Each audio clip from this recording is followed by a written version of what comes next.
Notre série de la semaine à la rencontre de ces collectionneurs fous. Passion PTT ce soir avec Bernard Noto, parti il y a 50 ans à la recherche de tous les objets relatifs à la poste, au téléphone et aux télécommunications. Franck Gaillet et Olivier Bouillon ont décroché le combiné avec lui.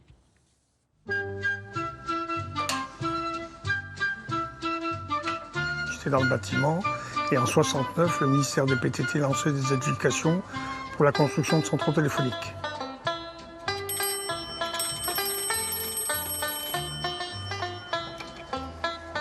Bernard Noto, j'écoute. J'ai réussi à voir dans les centraux téléphoniques tous les vieux postes qui étaient démontés, stockés, pour aller au musée.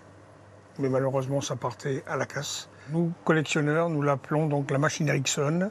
1894, c'était le premier téléphone où vous aviez la magnéto incorporée à l'intérieur. Voilà, ça c'est pour les collectionneurs une belle pièce, les ciselures, tout ça, extraordinaire. La passion PTT de Bernard a envahi toute la maison des décennies passées sur les routes pour trouver l'oiseau rare, mais aussi pour partager son savoir avec le public. Une attraction forte pour un monde disparu qui a quelquefois des proportions envahissantes comme ce guichet 1900. J'ai cherché pendant longtemps et un collectionneur sur Paris avait la partie basse. Un autre copain m'a donné la partie haute qu'on a retapée et il y avait 5 couches de peinture dessus. Donc j'ai décapé les 5 couches de peinture pour le remettre dans son état, dans son jus. Ça, ce qu'on trouvait dans les bureaux de poste, le petit plumier, et pour les timbres, pour mouiller les timbres, il y avait de l'eau pour pouvoir les coller sur les enveloppes.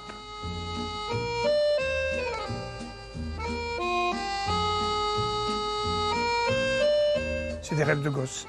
Vous savez, on vous annonce un téléphone, vous êtes comme un gamin à qui on offrirait la première fois un cadeau. Je ne dis pas que là, on bave, mais on attend avec anxiété. Qu'est-ce que c'est, puis quand on le découvre, on est émerveillé, quoi. Et ça, c'est ça notre joie de passionné. Bernard a collecté tout ce qui concerne les postes et télécommunications de la fin du 19e siècle jusqu'à 1970. Une obsession souvent encouragée par les postiers, auxquels il rend hommage désormais. Je pense qu'il est important de savoir comment on travaillait à l'époque, que ce soit sur le téléphone, comment faisait le facteur, à cheval, avec des skis, avec des voitures, des chevaux. Et ces gens qui se sont, défoncés, servis pour la nation, pour aider les autres. Ça, c'est très important. Le problème d'une collection, c'est que souvent, elle en cache une autre. On peut être un fêlé des P et T, mais quand on habite Champignol, forcément, la bière s'impose. On a un patrimoine qui fait vivre des gens de la ville et qui est important. Et ce patrimoine, il ne faut pas le perdre. On est très peu en France, puisque vous avez Cronenbourg en Alsace et Champignol qui existent encore.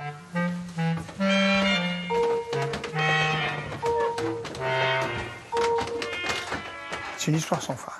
Ça n'arrête jamais. De toute façon, on cherchera toujours, comme m'a dit mon fils hier, il m'a dit « Papa, je comprends pas, t'en as partout, et tu continues à chercher. » Ben oui, mais on est fous, on est toujours sous pression.